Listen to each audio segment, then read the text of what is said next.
strawberry and blueberry jam from the fridge with some white loaf of bread, and he started creating his own favorite jam sandwich. And he thought about going outside to eat and to enjoy the fresh and tranquil air. And so he went outside to sit on his yellow chair. And he saw his dog there. But you know what? The dog wasn't attracted to him. He was attracted to the delicious sandwich. And so when Mark sat down on the chair to eat and enjoy his delicious sandwich, the dog looked pretty pitiful.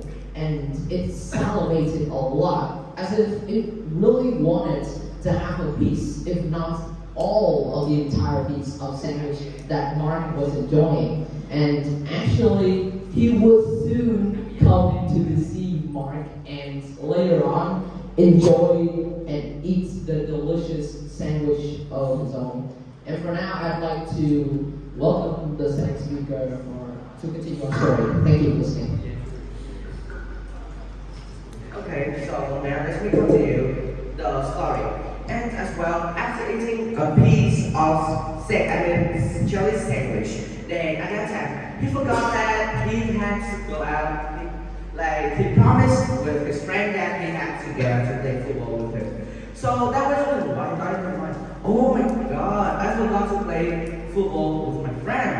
So that was the reason why he put his sandwich on the chair, then after that, he changed clothes and get on and put on his shoes to come to the court to play soccer with his friends. At that time, firstly, the dog, when seeing the sandwich on the chair, is so juicy and yummy. It's trying to suffer that feeling. But after a while, it feels so hungry because as well, it haven't eaten for afternoon food yet. So that was the reason why, using the time that Mark went out to play football, then it took that opportunity. Firstly, it took just some pieces, small pieces of the sandwich to get into his own house to taste it. You know, even though it's just little pieces, but it tastes so good and yummy. And what was happening, I left my third speaker to talk. Greetings judges as well as the opponent and the audience. I'm Jim Cow, and today I'm going to continue telling you a very great story that my friend has been telling.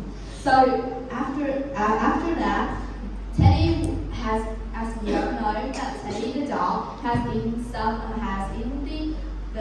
the other small crumbs of the bread, right? And he brought it to his living place. And it was so yummy. His selfishness started to rise up. And then he started to crawl and crawl, creeping in with, looking around, seeing if Mark was there. And yeah, Mark wasn't there. He wasn't there because he was playing with his friend.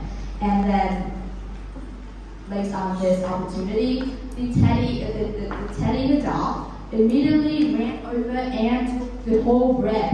He took it and he ate it whole, and it was so good.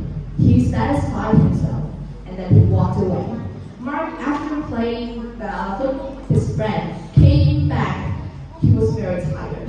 He thought of his very yummy, delicious bread. He was thinking, oh my god, what a good feeling to eat this bread I made myself. After a tired game, he came back. He was shocked to see the disappeared bread over there.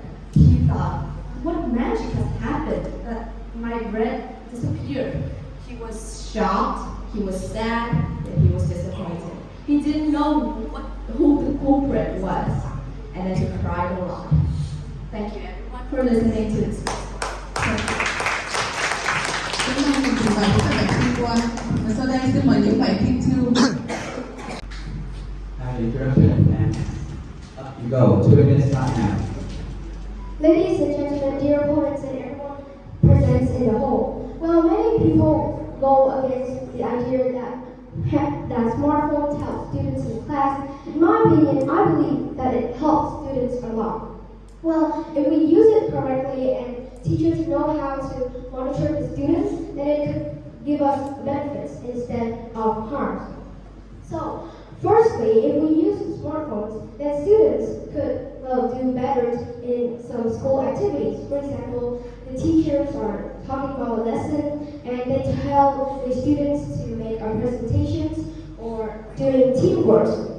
And well, using their phones or like their laptops, they could create slides that come up and present it, which could help them with teamwork and they could understand the lessons better. Well, many people say that well, when students use smartphones, they could cheat, they could play, they could go on social media, hiding from the teacher.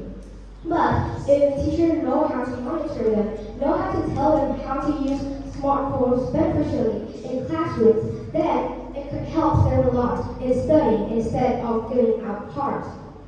So the problem here is not because of the smartphones, but how we use the smartphones. Well, in conclusion, if we know how to use it correctly, teachers know how to monitor the students, then it could give us lots of benefits and the students could learn better using their smartphones and devices. Thank you for listening.